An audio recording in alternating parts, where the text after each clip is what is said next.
प्रजा राजा का सीधे विरोध नहीं कर सकती है, लेकिन अगर समाज में प्रजातंत्र होता है तो यही प्रजा राजा का सीधे विरोध करती है, राजमार्ग अवरुद्ध कर देती है। तो वर्तमान के धरातल पर है राजतंत्र। राजा का विरोध तो प्रजा कर रही है, लेकिन सामने नहीं कर रही है। ये इनकी एक व्यवस्था है। व्याख्यान ज्यादा लंबा हो रहा है, मैं अल्पविराम दे रहा हूं। बहुत सुंदर। और आप हैं श्री जितेंद्र जी शुक्ल, आपके द्वारा इसी सुंदर संवाद पर श्री लक्ष्मण जी के चरणों में 51 पुष्पमुद्राएं, श्री परशुराम जी के चरणों में 51 पुष्पमुद्राएं समर्पित हैं। बहुत बहुत धन्यवाद। चलिए, शुष्क मरुस्थल में कुछ बूंदें गिरी हैं, आशा है बरसात ठीक हो गई। आइए थोड़ा अपना अपना ध्यान फिर हमारी ओर केंद्रित करें, और जहां से महाराज जी ने विराम लगाया वहीं से हम फिर प्रारंभ होते हैं। और महाराज जी ने हमको सीख अच्छी दी है, अब बड़े और ज्यादा कहेंगे नहीं, वो सीख ठीक है कि लक्ष्मण तुम व्यक्तित्व जांच रहे हो, बिंदु नहीं जांच रहे हो। दुर्भाग्य ये कि हमने बिंदु जांचा था, लेकिन तुम्हारी समझ में नहीं आ रहा, तो उसके लिए हम कोई दोषी नहीं है। हमने बिंदु ही जांचा था, हमने व्यक्तित्व नहीं जांचा था। लेकिन दुर्भाग्य है कि अब जब समझ में नहीं आएगा तो ऐसा ही होगा, उसका उत्तर नहीं होगा तो इतना तो कहोगे ही। सोचिए, चिंतन करिए, हमने कौन सा आपका व्यक्तित्व जांच दिया था? क्या जांचा था? हमने यही तो पूछा था कि धनुष नहीं टूटा है, उस धनुष तोड़ने वाला धनुष तोड़ने के लिए जा रहा है, और लक्ष्मण क्या कर रहा है इसका दोहा तुम पढ़ रहे हो, तो यह दोहा तुमका कैसे मालूम बा? अभी तोड़ने वाला तोड़ने जा रहा है और तुम धनुष के शुभचिंतक हो, उस समय धनुष टूटा नहीं है, तो तुम क्या कर रहे हो? तो पूछ दे हो तो तुम व्यक्तित्व जांच रहे हो। समस्या ये है भाई, जैसे हमको ये जानकारी हो कि अयोध्या में कोई शत्रुघ्न को मारने के लिए जा रहा है, ध्यान देना थोड़ा, या किसी को भी ये मालूम हो जाए कि हमारे भाई को मारने के लिए कोई व्यक्ति जा रहा है, तो मेरा धर्म क्या है? क्या करना चाहिए? भाई ना जानकारी हो तो कोई हमारे भाई को मार के चला जाए, कोई बात नहीं, हमें जानकारी नहीं थी। पर अगर हमें जानकारी हो कि हमारे भाई का मारन जा रहा है तो क्या करेंगे हम? क्या करोगे आप लोग? बैठे रहोगे क्या? वही हमने इनसे पूछा था कि धनुष टूटा नहीं था, धनुष तोड़ने के लिए तोड़ने जा रहा था, तुमने शब्द प्रयोग किया था, तो हमने व्यक्तित्व नहीं जांचा है। अब समस्या ये है कि अब उसका समाधान नहीं है, तो अब क्या करोगे? तो कुन्ना को तो भुज पर लीपना है, तर्क यहां है। तो हम व्यक्तित्व ऐसे भी नहीं जांचते हैं पंडित जी, हम बिंदु जांचते हैं। और इसीलिए कहा था कि धनुष नहीं टूटा था, तो लक्ष्मण क्या कर रहा है ये आपको मालूम है। तो धनुष पहले भी बचाया जा सकता था, क्योंकि धनुष उस समय टूटा नहीं था। और आइए, धनुष जब नहीं टूटा था इसकी जानकारी आपको है, और धनुष किसने तोड़ा है एक ही जानकारी। और देखिए, जो दोहा पढ़ा है इसी में तोड़ने वाले का भी नाम है। जिसको पर्दा डाले हो, इसलिए कहते हैं जो कहना चाहिए वो कह नहीं रहे, और जो नहीं कहना चाहिए वो कह रहे हैं। जो दोहा अपने पढ़ा था, जो हमने पूछा था, लखन लखेऊ, इसके आगे क्या है? किसको देखा है? तोड़ने के लिए कौन जा रहा है? कुछ बचेगा कि इस दोहे को पढ़ने के बाद में? सोचा तो कुछ बुद्धि है कि आपका? अब वहां कहोगे कि तुम व्यक्तित्व जांच रहे। और इसी सुंदर संवाद में प्रभावित हुए CM Kalika group and Jagran party Kanpur, आपके द्वारा श्री लक्ष्मण जी के चरणों में 11 पुष्पमुद्राएं, श्री परशुराम जी के चरणों में 11 पुष्पमुद्राएं समर्पित हैं। बहुत बहुत धन्यवाद। भाई आपका ही तर्क बनाया हुआ है, हमने कोई व्यक्तित्व थोड़ी जांचा था। हमने तो पूछा था कि भाई तोड़ने वाला तोड़ने जा रहा है, धनुष उसने तोड़ा तो है नहीं, तो तोड़ने वाला तोड़ने जा रहा है, तो आप क्या करते रहे उतनी देर तक? आपका कर्तव्य क्या होना चाहिए? तो हमने इतना बार पूछ दिया तो तुमको लगा कि लक्ष्मण हमारे सम्मान पर चोट पहुंचा रहा है। तो सम्मान पर नहीं चोट पहुंचा रहा, तुमको कर्तव्य बोध करा रहा हूं। कर्तव्य बोध नहीं है आपको, केवल फर्ज है कि तुम अपना कर्तव्य माने हो। दुर्भाग्य यह है ये जो 2.5 हाथ का धरे घूम ही रहे हो, यही का तुम पूरा कर्तव्य माने हो। अब यही तो तुम परशुराम हो, नहीं तो यह है ना हो तो कहेगा परशुराम हो, है ना? आइए तो थोड़ा और चिंतन करिए। हमने कहा था, आपने कहा कि बहुत अच्छे लोग बैठे हैं, आपने कहा तुमने भी चौपाई पढ़ी थी, पुनर नारी सुबह सुसंता और धर्मशील ज्ञानी गुणवंता। हाँ, हमने चौपाई पढ़ी थी, तो क्या इस चौपाई की तुम्हारे द्वारा मान्यता है? क्या इस चौपाई को जो हमने पढ़ा था कि मिथिला के लोग संत हैं, मिथिला के लोग धर्मशील हैं, मिथिला के लोग ज्ञानी हैं, मिथिला के लोग गुणज्ञ हैं, क्या ये मानने के लिए तैयार हो? अगर ये मानने के लिए तैयार हो तो धनुष टूटा है, तो यही धर्मशील ज्ञानी गुणवान लोग प्रसन्न है, तो तोड़ने वाला फिर गलत कैसे है? क्या साधु संत ऋषि मुनि महात्मा धर्मशील ज्ञानी क्या ये गलत काम होने पर प्रसन्न होते हैं क्या? साधु संत ऋषि मुनि महात्मा क्या ये गलत काम होने पर प्रसन्न होते हैं? अगर होते हो तो एक उदाहरण देना, आपकी बात भरी सभा में स्वीकार करेंगे।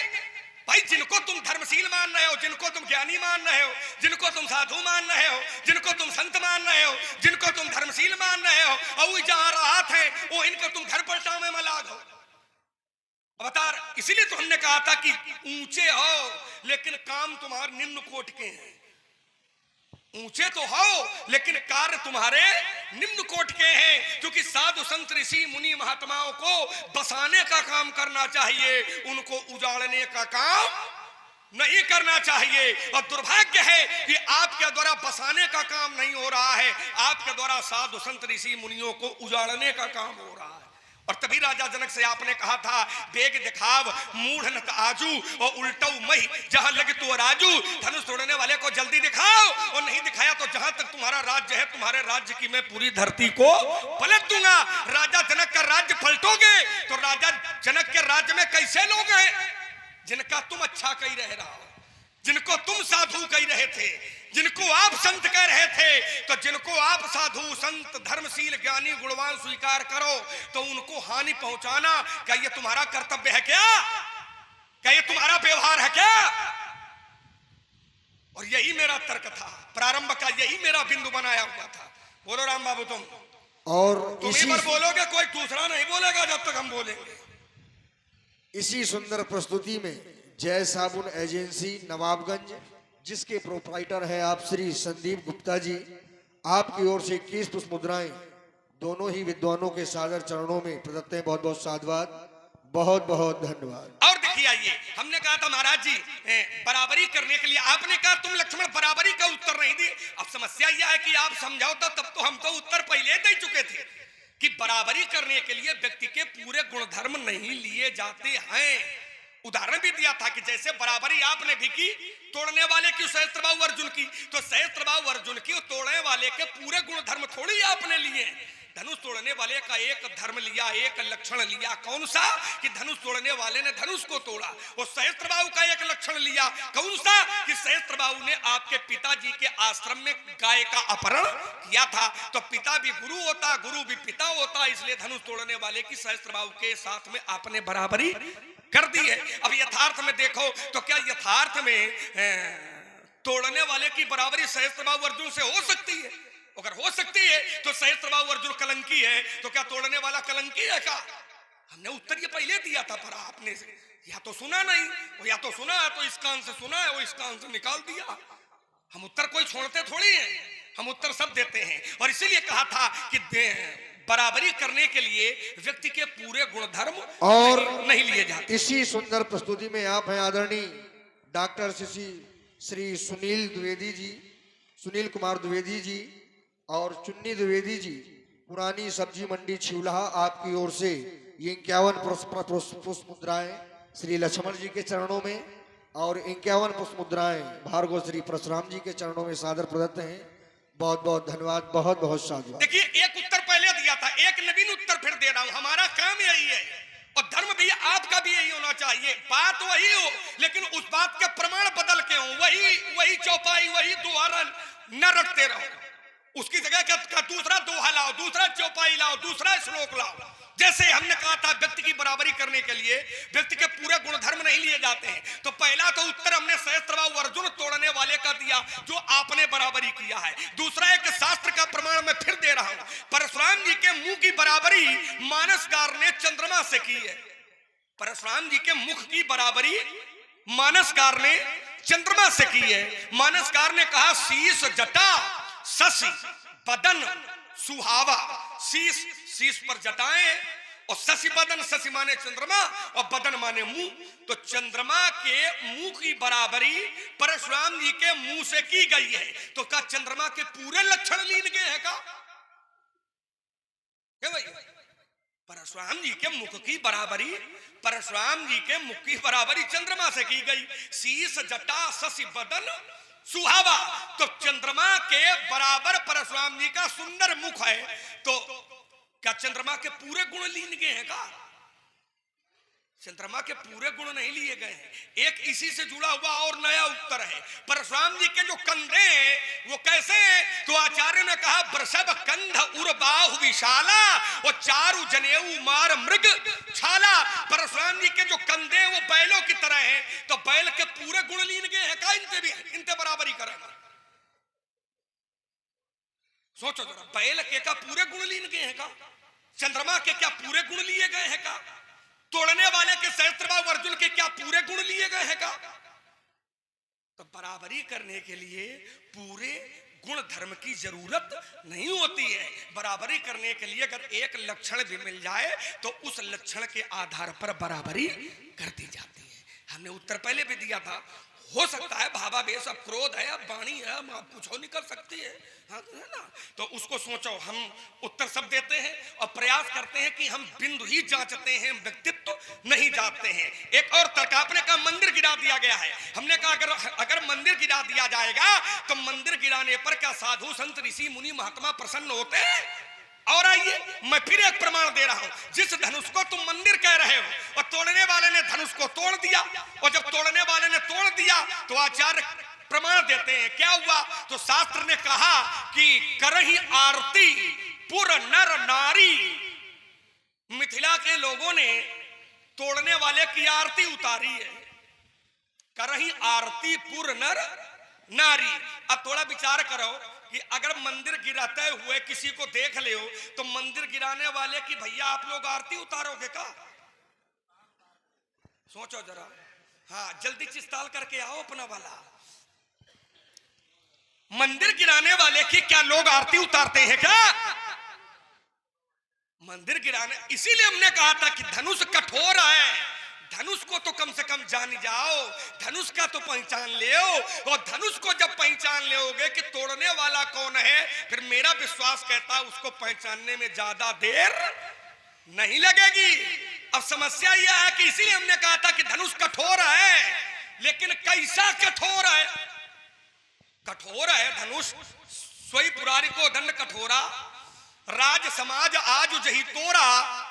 ये धनुष कठोर है, लेकिन धनुष कैसा कठोर है? आप लोगों ने भी ये चौपाई को सुनी होगी। लेकिन अगर प्रश्न हो जाए कि धनुष कठोर है लेकिन कैसा कठोर है, उसका समाधान क्या है? इसका सही निष्कर्ष क्या निकलेगा कि धनुष कठोर है तो कैसा है? तो शास्त्र कहता है कैसा है व्यासी? संभालो जरा, थोड़ा रस बने। धनुष कठोर है, कैसा है? कहा कमठ पीठ, कमठ पीठ कवि कूट कठोरा। कमठ पीठ, कमठ, कमठ माने कच्छप, कछुआ। कछुआ कहां रहता है? कछुआ कहां रहता है? पाताल में। धनुष कैसा कठोर है? का कछुए की पीठ के तरह। मतलब पाताल की कठोरता का दर्शन धनुष में कराया गया। कमठ पीठ। अब पवि, पवि, पवि माने, पवि माने, पवि माने होता है वज्र। वज्र कहां है? वज्र है स्वर्ग में। तो पाताल की कठोरता कछुए की पीठ और वज्र की कठोरता स्वर्ग की कठोरता है। कमठ पीठ अपवि कूट। कूट, कूट माने, कूट कहते हैं पर्वत को। पर्वत कहां है? पर्वत है धरती पर। पर्वत है धरती पर।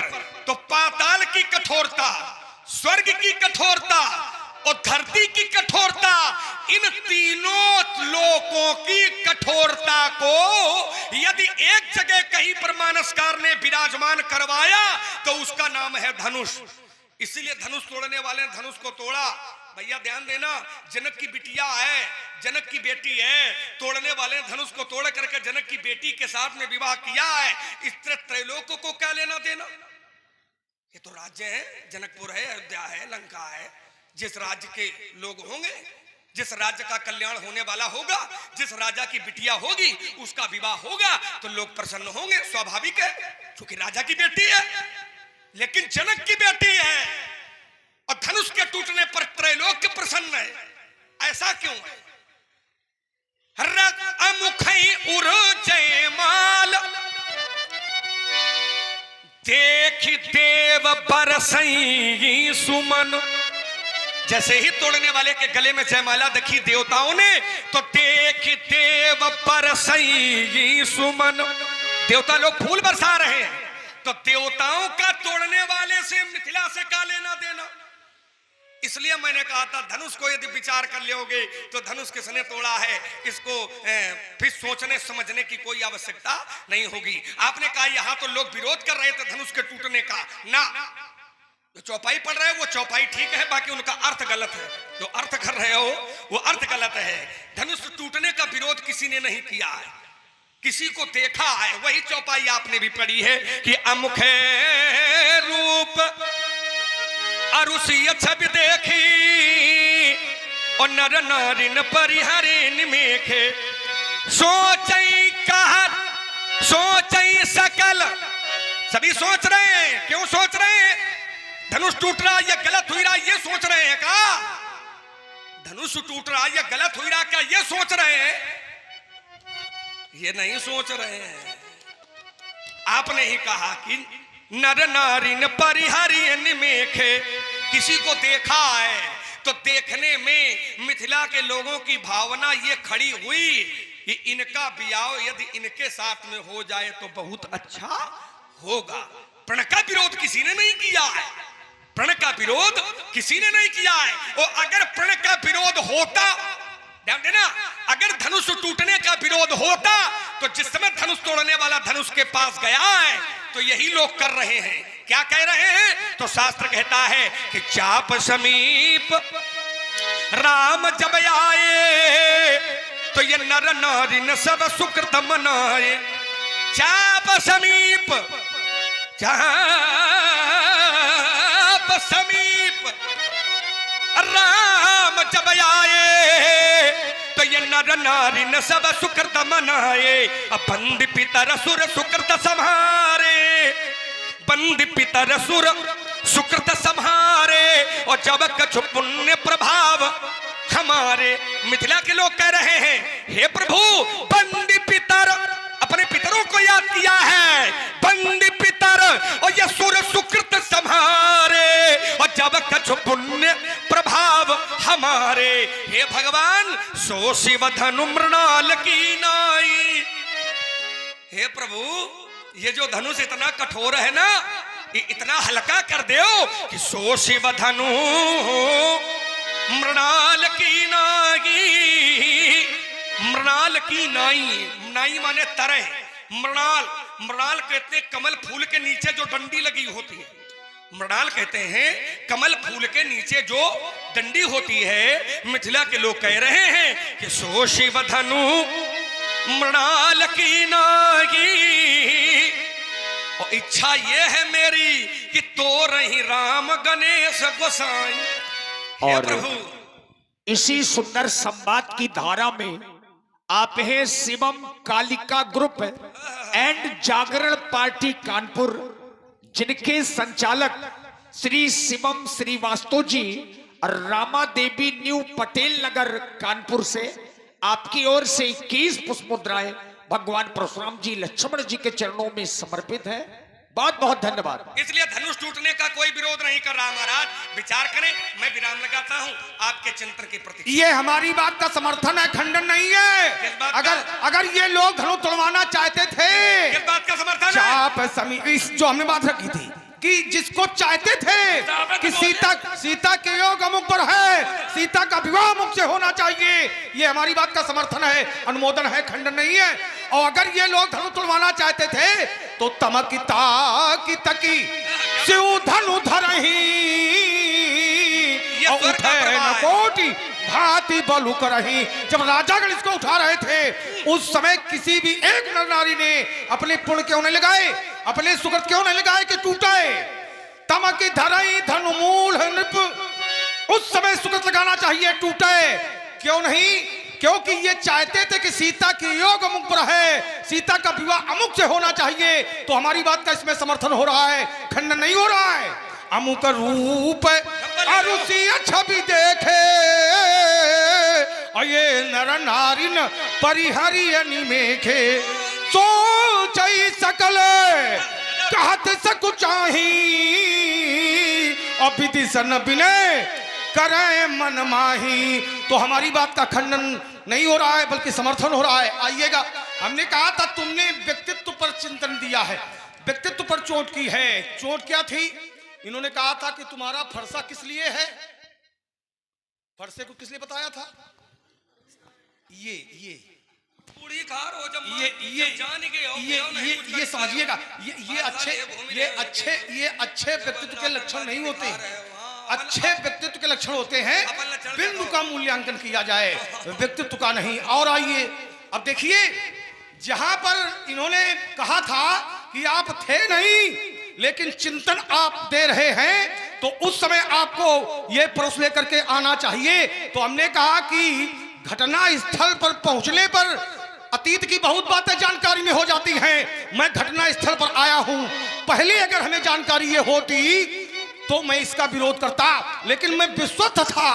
और विश्वस्त किस बात पर था कि ये धनुष न्यास के रूप में रखा हुआ है, इसलिए न्यासो यम तस् भगवन दत्ते हस्तो महात्मना, इसलिए मैं विश्वस्त था, घटना स्थल पर आया हूं, अब हमें जानकारी है।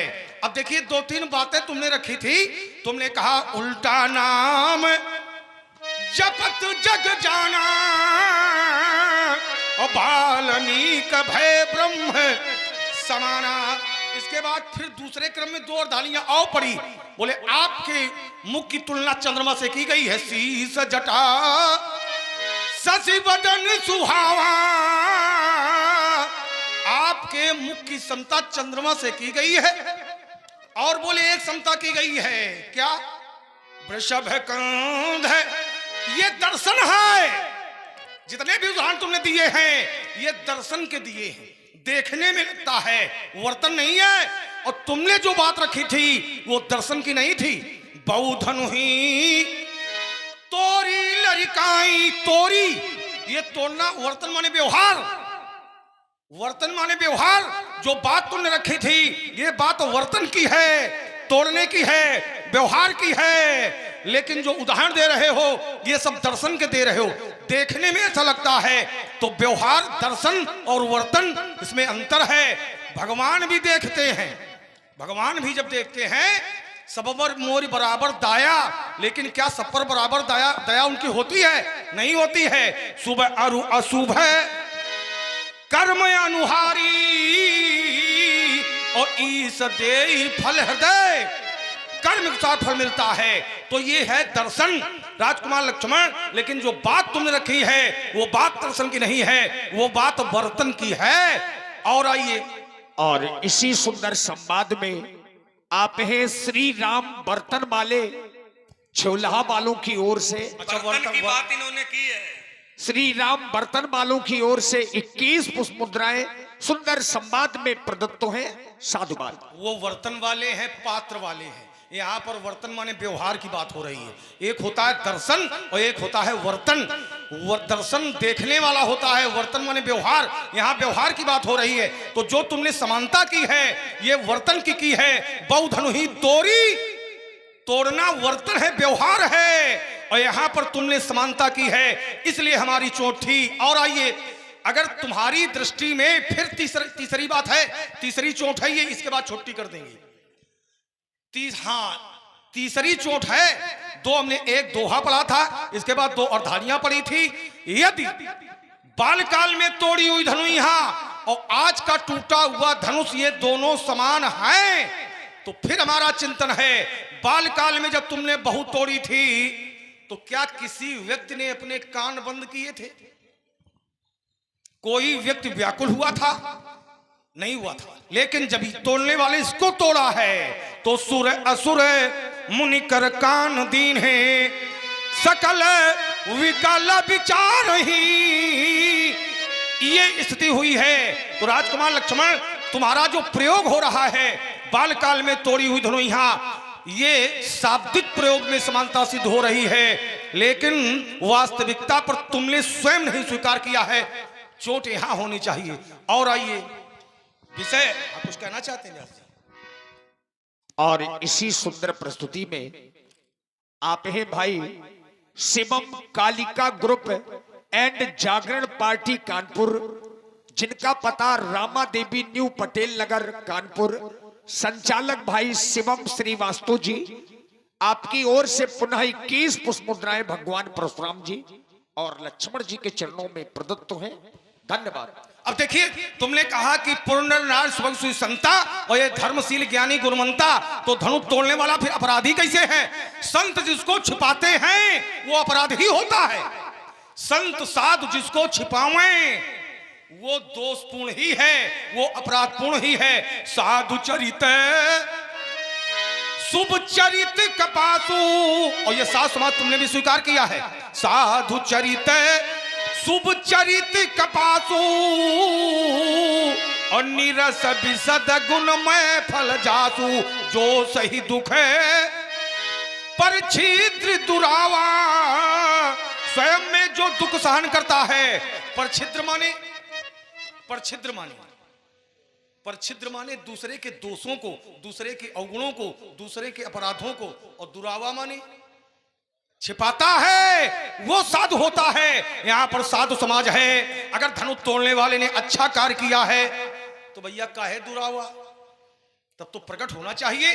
क्योंकि अच्छे लोग जो होते हैं वो बुरे कार्य को छिपाते हैं और अच्छे कार्य को प्रकट करते हैं। कुपथ निवारी सुपंथ चलावा और गुण प्रगट ही, अगर अच्छा किया उसने, अगर गुणपूर्ण कार्य है तो गुण प्रगट ही और गुण ही दुरावा। इससे सिद्ध होता है कि धनु तोड़ने वाले दोषपूर्ण कार्य किया है, अपराधपूर्ण कार्य किया है, इसीलिए दुरावा, इसीलिए छिपाया जा रहा है। अलविराम। समस्या ये हमें लगता है, अब फिर कहेंगे तो आप कहोगे तुम फिर व्यक्ति तो जांच रहे हो, तो हम ज्यादा कहेंगे नहीं, उतने कहेंगे। हम जानते हैं अंडे की लकड़ी पर कितना वजन रखना है ना। तो आइए फिर देखिए, देखो महाराज बातें कई बना रहे हो। समस्या ये कि आप अपना समाधान चाहते हो, दूसरे का समाधान करना नहीं चाहते हो।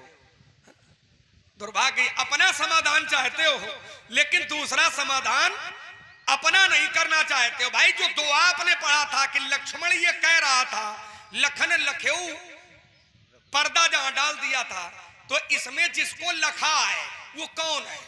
तोड़ने कौन जा रहा है? मानस के सुधी श्रोता आप हो और सुधी श्रोता बैठे। इसमें तोड़ने वाला कौन है?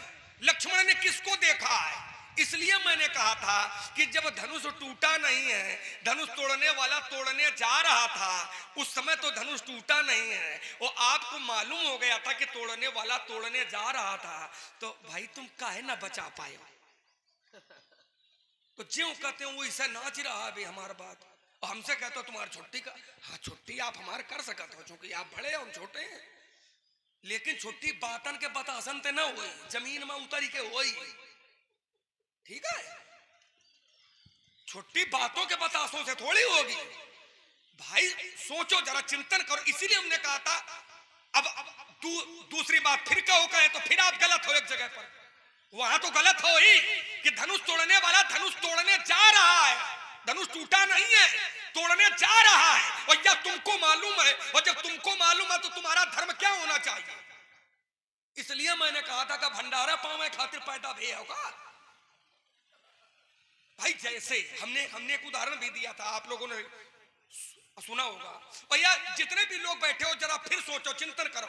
अगर ये मालूम हो जाए कि कोई हमारे भाई को मारने जा रहा है तो मेरा कर्म क्या होगा, मेरा धर्म क्या होगा, मेरा व्यवहार क्या होगा? कि हम इंतजार करेंगे का कि जब वो मार ले तब हम पहुंचे? सोचो जरा भाई, का हम इंतजार करेंगे का कि जब हमार भाई भरत मर जाई तब हम इंतजाइबे ना हो, पहले पहुंच जाइबे अगर क्षमता हो तो। और बचाने का पूरा प्रयास करेंगे। आप ये जान गए हो तो क्या करते रहे, क्या करते रहे? तो वही है, हवा हवा हवा निकल रही, केवल हवा हवा। हम तो कह रहे हो तुम आज छुट्टी कर रहे हैं। समस्या ये है, उसको समझिए, उसकी गंभीरता को, तर्क को, और फिर तर्क रखिए तो रस बनेगा। जबरदस्ती अनर्गल बोलने से थोड़ी बनेगा कि हम तुम्हारी छुट्टी कर देंगे, वो कर देंगे। उसको समझो तर्क क्या है ना? उसमें तोड़ने वाला भी प्रकट है, उसमें क्या देखा ये भी प्रकट है। और सौभाग्य ये आपके पक्ष से है कि आप ये धनुष टूटने के पहले की बात कर रहे हो। उस समय धनुष टूटा नहीं था, तो जब आपकी जानकारी में था तो फिर ये ऐसा क्यों हुआ? एक और देखिए, आपने ऐसा उल्टे सीधा काम किया है। इसीलिए हमने कहा था कि तुमने बुद्धि से काम कोई नहीं किया है, सब केवल फरसे के बल पर कर रहे हो। कि तू के ढाई हाथ का धरे हो कांधे में, तो तुम कहो है फरसा फरसा फरसा। तो हर एक समस्या का समाधान फरसा थोड़ी होता है ना? विचार विनिमय भी समस्या का समाधान का एक अंग है। विचार विनिमय से जब समस्या का समाधान नहीं होता है, तब अंतिम विकल्प है कि लोग अस्त्र शस्त्र उठाते हैं, वो अस्त्र शस्त्र चलाते हैं। लेकिन आपके जीवन की शैली ये लगे, छोटी समस्या हो तब वो फरसा है, और बड़ी समस्या के लिए तो यह पैदा भाई है ना? वो कहो बाप रे बाप, तुम कहो चाचा, समझ लो तुम जरा, तुम्हारा सफेद हो गए हो, इनके तो होने वाले हैं। हाँ? और आइए देखिए, इनका प्रश्न ही गलत हो गया है। राजा जनक से इन्होंने पूछा, ध्यान देना थोड़ा, फिर उसी पर हमारी चोट है। इसलिए कहा था कि सोच समझ के बोलो और देख के बोलो, ठाड़ को है। एक प्रश्न इन्होंने और किया था, वो भी गलत प्रश्न हो गया था। इसलिए मैंने कहा था आपका व्यवहार ठीक नहीं है। राजा जनक से इन्होंने पूछा था, क्या पूछा था? बहुरी बिलो की विदेह सन,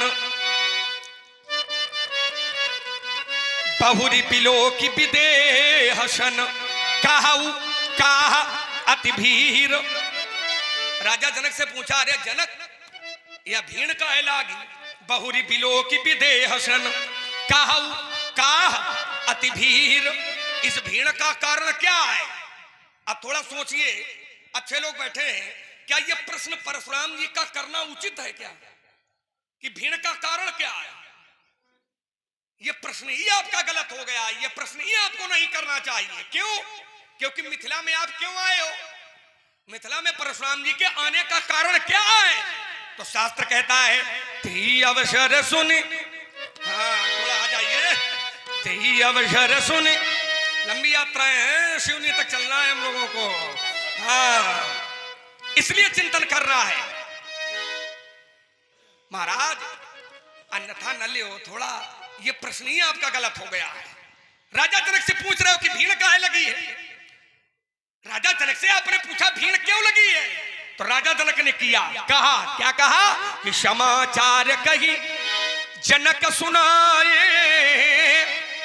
और यही कारण महीप सब।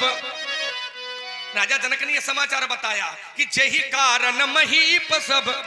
जबकि यह प्रश्न आपको नहीं करना चाहिए, क्योंकि परशुराम जी का जो आगमन मिथिला में हुआ है, इसके मूल में ही है क्या है व्यास जी? तो तेई अवसर सुनी शिव धनु भंगा, ओ आयौ भृगुकुल कमल पतंगा, देखी महीप सकल सकुचाने, बाजी झपट जनु लवा लुकाने। तो परशुराम जी का पदार्पण क्यों हुआ है? परशुराम जी मिथिला में क्यों आए? तो ते अवसर सुन शिव धनु, परशुराम जी धनुष का टूटना सुन करके मिथिला में आए। अब फिर मिथिला में धनुष का टूटना सुन करके आए, अब फिर राजा जनक से पूछ रहे हैं, राजा जनक यह भीड़ काहे लागी है? जैसे उदाहरण दे रहा हूं, हमें मालूम हो या व्यास जी को मालूम हो कि हमारे भाई का वध या हमारे भाई की मृत्यु हो गई है, और हम घटना स्थल पर पहुंचे, तो क्या लोगों से ये पूछेंगे भैया यह भीड़ काहे लागी? सोचो जरा, कोई हमको ये सूचना मालूम हो हमारे पिताजी, भाई, बंधु, सगा, मित्र, इष्ट कोई खत्म हो गया है, वो हम घटना स्थल पर पहुंचे, तो क्या हम लोगों ने यह पूछे भैया यह भीड़ काहे लागी? तो ये प्रश्न गलत ना होगा। तुम भीड़ काहे लागी या पूछे काहे हो कि भीड़ काहे लागी, ये जान के आए हो। तो भीड़ क्यों लगी है ये जान करके आए हो कि मिथिला में धनुष टूट गया है, इसलिए ये प्रश्न ही आपका गलत हो गया है। रही बात बराबरी की, तो मैंने पहले भी कहा था, मैं अब भी कह रहा हूं कि बराबरी करने के लिए व्यक्ति के पूरे गुणधर्म नहीं लिए जाते हैं। आपने कहा और मैंने कई उदाहरण भी दिए उसमें, आपके मुख का दिया, तोड़ने वाले का सहस्त्रबाहु का दिया। अब हम आपकी छुट्टी करें या आप हमार करो, या भगवान जाने, ना तुम हमार करो ना हम तुम्हार करें, ये लोगों के ऊपर इस बिंदु का निर्णय छोड़ो। भाई बराबरी करने के लिए व्यक्ति के पूरे लक्षण नहीं लिए जाते। वैसे धनुष और धनुही की बराबरी जो हमने की है उसमें पूरे लक्षण नहीं लिए। धनुष और धनुही की बराबरी के लिए मैंने एक लक्षण लिया। पूछोगे तो वो बताऊंगा कि मैंने कौन लक्षण लिया है। जैसे चंद्रमा की आपके मुंह की बराबरी करने के लिए चंद्रमा के पूरे लक्षण नहीं लिए गए, चंद्रमा का एक लक्षण लिया गया है। कौन सा? सुंदरता वाला है। परशुराम जी के कंधे बैलों की तरह हैं, तो बैल के पूरे गुण नहीं लीन गए हैं, बैल के केवल तुम्हारे कंधा लीन गए हैं, और वही कंधे से आपकी बराबरी कर दी गई है ना। एक जगह पर हमारी भी बराबरी चंद्रमा से हुई है, तो हमारी भी बराबरी जो चंद्रमा से हुई है वो सुंदरता को देख करके हुई है। चंद्रमा के कलंक, और चंद्रमा अवगुणी है, चंद्रमा श्रापित है, इस बात को लेकर के मेरी कोई बराबरी नहीं हुई है। और देखिए बराबरी विषय अलग होता है और वही होना विषय अलग होता है। बराबरी किसी से की जा सकती है, बराबरी करने के लिए पूरे गुण धर्म नहीं लिए जाते हैं। मैं एक चौपाई पुनः फिर पढ़ रहा हूं, व्यास जी संभाले जरा। आचार्य कहते हैं, इसमें आ जाए, चलिए कोई बात नहीं, इसमें आ जाए। हाँ, बराबरी करने के लिए पूरे गुण धर्म की जरूरत नहीं होती है। आचार्य कहते हैं, अनुज बधू भगनी सुत नारी, अनुज बधू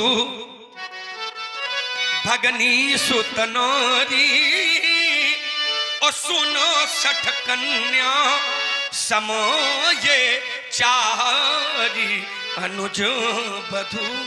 अनुज माने छोटे भाई की, बधू माने पत्नी, भगनी माने बहन, और सुतनारी माने बेटे की बहू, बेटे की पत्नी, और सुन 60 कन्या समये, ये कन्या मिला करके चारों कन्या के बराबर हैं। अब थोड़ा विचार करो, कन्या के पूरे गुण धर्म लीन गए हैं का? अनुज बधू भगनी सुतनारी में बहू में क्या कन्या के गुण धर्म होते हैं पूरे? इसलिए चिंतन करने की आवश्यकता है। और निवेदन ये है कि ये जो जहां से ये धूम्र उड़ रहा है, इस धूम्र को तत्काल प्रभाव से प्रधान जी बंद करवाने की अत्यंत महती जरूरत है, क्योंकि इसकी जो हानिकारक ऊर्जा, धुआं देख नहीं, धुआं बंद करवाना है ये। धुआं देख प्रदूषण के वो नुकसान करता है ध्वनि के लिए हम लोगों को। बोलिएगा अनुज बधू, हाँ बोलिएगा। तो अनुज बधू, हाँ हो गई बात? नहीं, अबे थोड़ी तो अबे पनियावने आई है। तो वही अनुज बधू वाला नहीं, वो तो अब चल रहा था। अब कही चुके पूरे लक्षण मिल रहे हैं। अच्छा, पूरे लक्षण नहीं मिलाए जाते हैं। अनुज बधू, अनुज बधू भगनी सुत नारी, अनुज बधू भगनी सुत नारी, असुन 60 कन्या समये चारी। सुन 60 कन्या, बहुत सुंदर। आप उसके गिरिया है तो क्यों नहीं समझेंगे? कोती को समझ गए, कोती है ना, क्योंकि कोती है। हाँ बहुत सुंदर, देखो विद्वान लोग हैं महाराज। हाँ बोलो व्यास जी। और हमारे आदरणीय श्री राधा किशन गुप्ता जी वाह भाई वाह, और प्रधान जी की ओर से बहुत सुंदर। ये 101 पुष्प मुद्राएं भगवान परशुराम जी और लक्ष्मण जी के चरणों में समर्पित है। बहुत बहुत साधुवाद। थोड़ी बरसात कम हो रही है, लोग अच्छे बैठे हैं, अच्छे प्रेम से सुन रहे हैं, लेकिन बरसात की जो बूंदें हैं वो थोड़ी बड़ी कमजोर है, उसको ध्यान देना होगा। महाराज जी ने कहा कि अगर उसने अच्छा किया है तो ये लोग छुपा काहे रहे? महाराज जी ने कहा था तोड़ने वाले ने अगर अच्छा किया है तो तोड़ने वाले के ये लोग छुपा क्यों रहे हैं? ना, तोड़ने वाले को इन लोगों ने छुपाया नहीं है। अगर छुपाया होता तो शास्त्र ये थोड़ी कहता कि मुदित कहाई जाता नर नारी, मुदित मुदित मुदित माने प्रसन्न, मुदित कहाई, और जो कहाई शब्द लगा है तो वहां छुपाना हो नहीं सकता है। मुदित कहाई जहां तहां नर नारी, अब भंजेऊ अमुख शंभु धनु भारी। तो मुदित कहाई, और जब मुदित कहाई तो छुपाना लग नहीं रहा है। हाँ, छुपाना लगेगा, तुमसे लग रहा है। अब काहे लग रहा है? क्योंकि तुम्हारा लक्षण ठीक नहीं है। हाँ, अपने लक्षण सुधारो, बढ़िया ना, क्योंकि शास्त्र कहता है व्यास जी, क्या कहता है? और आप हैं पुनः आ गए Shivam Kalika group and Jagran party Kanpur, दशे मिलिए रामा देवी न्यू पटेल नगर कानपुर से संचालक श्री शिवम श्रीवास्तव जी, आप लोगों की ओर से पुनः 21 पुष्प मुद्राएं सुंदर संवाद में साधुवाद। देखो, मुदित कहीं जहां तहां नर नारी, और जब कहीं शब्द लगाया तो छुपाने का कोई अर्थ नहीं है। आपने कहा जो अवगुण होता है साधु लोग उसी को छुपाते हैं। अब ध्यान देना, थोड़ा चिंतन करना है। अवगुण होता है साधु लोग उसको छुपाते हैं, तो क्या अवगुण की साधु लोग प्रशंसा करते हैं? ध्यान देना थोड़ा, अवगुण की क्या साधु लोग प्रशंसा करते हैं? हमने नहीं जाना है। अवगुण की कभी भी साधुजन प्रशंसा नहीं करते हैं। और यहाँ पर जिस तोड़ने वाले को तुम अवगुण के रूप में स्वीकार कर रहे हो, और जिस समय उसी तोड़ने वाले ने धनुष को तोड़ा, तो शास्त्र का प्रमाण कहता है व्यास जी, क्या कहता है? पूरे आरोपियों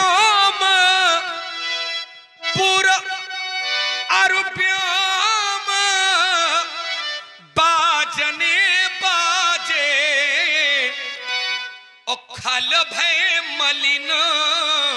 खल खल माने दुष्ट, जो दुष्ट प्रवृत्ति के लोग थे वे खल भय मलिन हो गए। वो जो साधु प्रवृत्ति के लोग थे वे साधु सब राजे, साधु सभी प्रसन्न हैं। तो अगर वो अवगुण है तो अवगुण रूपी कार्य होने पर क्या साधु जन प्रसन्न होते हैं? कुछ अनुत्तरित उत्तर है, इसके लिए अपेक्षा आपसे ही करूंगा और अपनी वाणी पर विराम चलिए, लगाऊंगा। जहां से तुम आरंभ हुए थे, हमने 2 बार इसका उत्तर किया था कि घटना स्थल पर पहुंच करके हम महेंद्राचल पर थे, तब का ये चिंतन नहीं है जो दोहा और 2 अर्धालियां पड़ी थी। घटना स्थल पर जब मैं आ गया हूं, इसके बाद मैंने चिंतन किया है, तब मैंने इसका उत्तर किया था कि घटना स्थल पर पहुंच करके बहुत सी अतीत की बातें ऐसी होती हैं। ये चिंतन किया है यहाँ पर घटना स्थल पर आ करके, महेंद्राचल पर नहीं, जो बार बार तुमने उत्तर किया कि अगर वहां तुम जान गए थे हम ये तो कह रहे थे। उसका विरोध करना चाहिए। ठीक, तो जब घटना स्थल पर मैं आ गया हूं, इसके बाद अतीत का चिंतन मैंने प्रस्तुत किया है। ले खा पी ले, ये चिंतन करना चाहिए। और आइए, मुंह सूख व्यास जी, इन्होंने कहा कि आपका एक प्रश्न ही गलत हो गया है। गलत प्रश्न क्या? इन्होंने बताया कि इन्होंने जो प्रश्न किया था प्रश्न ही गलत था। क्या प्रश्न था? उन्होंने कहा कि 23 अवसर सुन शिवधनु भंगा और आयो भवकुल कमल पतंगा, तो आपने फिर भीड़ के विषय में क्यों पूछा? जैसे इन्होंने उदाहरण भी दिया था कि अगर किसी व्यक्ति के भाई की कहीं घर पर मृत्यु हो जाए और वो भवन पर पहुंचे, व्यास जी भवन पर पहुंचे, ठीक, और वहां पर भीड़ लगी हो, तो क्या ये पूछने का विषय है? हाँ, पूछने का विषय नहीं होता।